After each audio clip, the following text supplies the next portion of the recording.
Hi guys, it's Chris at Cork and Crown, not in my cider shed because there's no room in my cider shed, but in my office, in my house, at my desk. I'd much rather be in the cider shed, but there's so much stuff in there that it literally can't get in. In fact, there's not much room in here. I've got 18 boxes of cider sitting on the floor next to me in my office for a camera festival in South London next Saturday, the 20th of April. So if you want to go along, it's a camera event. 18 boxes. I've got some other stuff as well, I think. I got them like Greg's Pit, Butford Organics, Hex, Watkins, Thai Bryn, lots of stuff basically. So yeah, if you want to try some cider, get along to that camera event. I'll post more info on the screen so you know what it is. So it's been a long time. Let's address the gorilla in the room, which isn't all these boxes, but the fact it's been a long time since I posted. For lots of reasons. Mainly for health reasons though. I wasn't drinking very much, so there's no point in making films.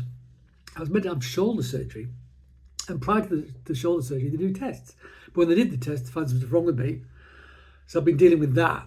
Now I'm going to have my shoulder surgery next Wednesday on the 17th of April. So all is well, but get back on a horse. So I'm getting back on the horse. I'm getting back on the horse with a cider that I've had for ages. And it was sent to me by a cider maker. And I have to apologise to the cider maker. Excuse me. Robbie Fleming. Because he sent me this ages ago. I've had it for months. But I haven't opened it. I haven't tried it. If I can't film it, I ain't going to open it. Because I only had one bottle. And it was sent to me to film, basically. And that's how I see it anyway. So I'm going to. And it's called Le Mariage 2022. There you go.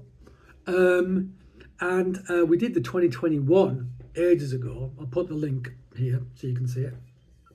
But let's read. So he's only been making cider. The 2022 season, I think, was his first season making properly, professionally. He's in Scotland. He's in Fife. So he's getting some of his apples from England, some from Scotland. Let's read what it says in the back of this bottle. It says, blend of Fife apples and cider apples grown in England and Scotland. Cider varieties used were Yarlington Mill from Oxfordshire, plus Tremlett's Bitter, Tom Put, and Camelot grown near Forfar by Daan Kieserbrink, Dutch sounding fellow. The cider varieties bring dark, rich tannins married with strong, clean acidity from the Fife grown apples. Served slightly chilled and pairs well with white meat dishes, mushroom risotto, selection of cheeses. Pressed autumn 2022, bottled 30th of July 2023. So actually when he sent me this, he said don't open it for ages because it hasn't been bottled very long. So actually it's probably just as well. Full juice, well fermentation, contains trace sulfites, best before 10th October 2027. Let's ignore that. 7.5%. So plenty of sugar in them, their apples. So what do we say? Yarlington Mill, Tremlett's Bitter, Tom Put, and Camelot. So yeah, pretty cool blend. So where's my glass? So cider cellar glass. Didn't get to go to cider cellar. It was last week, unfortunately, because it was a half term and I was on holiday with the kids, so I couldn't go. I did do a cider trip that week though and got lots of cider. I've got lots to try. Maybe 30, I don't know, 30 ciders or something to film and try. But we're starting with this one because it's sent as a gift and I think it's the right thing to do. So Robbie, at last, you're probably thinking, let's open this and try it. So I'm a bit rusty, I must say, but let's see how we get on. So a slight hiss there. I assume it is pet nat. I assume it's pet nat. Don't think it said it on there, but there was definitely a hiss. Let's pour it out and see what it looks like. It's hazy, golden. Haven't got my thingamajig up here, but got a bit of white paper, which will do the job. There you go, look at that. Sort of orangey looking, isn't it? Like orange, almost like hazy orange squash sort of thing almost, I want to say. Something like that. Something like that. Let's give it a swirl and a sniff. Nice nose. I do love Yarlington Mill. I don't know if I know what the proportions were, but Yarlington Mill, probably my favourite. Got an interest in Yarlington Mill to try, Keeved Yarlington Mill to try, actually, which I picked up last week, which we're doing very soon, because I want to try it. Yeah, pretty clean actually, light. There's an orangey character to it. I mean, I said orange squash, but I hope that's not just my mind playing tricks on me. But I think, yeah, it's light, it's perfumey. There's almost like a slight orange. It can't smell like orange squash after I've said it looks like orange squash. There's a definite apple character to it. Doesn't smell very sort of funky at all. It smells very fruity, in fact. Fresh and fruity. Nice. Yeah, there's an obvious apple character, but I think there's like an orange character as well, which I'd normally associate with Dabinet. But I'm getting it with this. Let's taste it.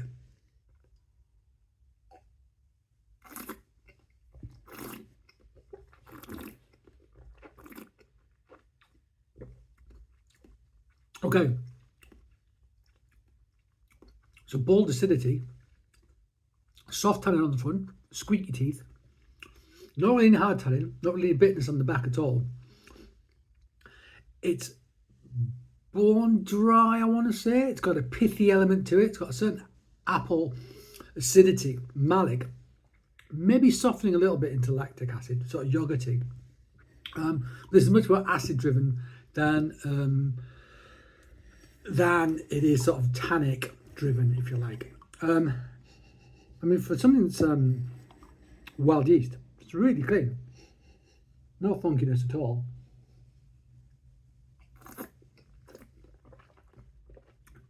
Just loads of fruit character. That's a summer drink, that. Fresh, bright. I think there's orange in there as well, you know, but with no sugar. Imagine orange juice with no sugar. It's quite tart. It's clean. It's not as complex as some ciders I've had. It's not. However, I mean, I think I wish I had more of that sort of darkly tannic character of the cider apples, of the tremolets bitter, of the Yarnton Mill, because that's what I was expecting. An expectation makes you want a certain thing because you think you're going to get it. I'm not getting it. However, this is a great, clean, refreshing drink for a wild cider. Also, it is sparkling, but just the merest prickle. The merest prickle, and I'd much rather have less than too much. Just a little bit of a prickle on the tongue, and that's fine by me. It's all it needs. There's a little bit of a secondary fermentation in the bottle. Gives it a little bit of a prickle, which is great. Just lifts it a little bit. But it's so long since I tasted the first bottle of Perry and cider that he sent me. I've still got a bottle of Perry to try. I can't remember what my tasting notes were for it, so I'm gonna have to re-watch it. I haven't done it yet. Like I said, I'll post the links on the screen. But this is somebody who's learning their craft, and so far so good for the way they're doing it. You know, wild yeast, non-intervention. I don't think they're adding sulfites. It says trace sulfites, but that's part and parcel of the fermentation process. So I don't know if he's added sulfites or not. Either way, I'm not bothered.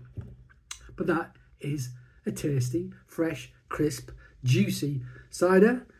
Thank you for sending it to me, Robbie. I am so sorry it took me so long to get around to it. It wasn't for wanting to drink it. It's been sitting there saying, drink me for months. But I resisted, so I could do a film, and I've done a film. So yeah, there you go, guys. That was the Mariage 2022 from Robbie Fleming in Fife, Fleming's Fife cider. Beautiful labels as well. Absolutely beautiful labels. Yeah. Let's hope to see and taste more of Robbie's cider and Perry. Okay, guys, thank you for joining me in my office. Hopefully I'll get back in the shed, but I'm going to make some space in there somehow before I can. I do hope you join me again. But until that time, cheers.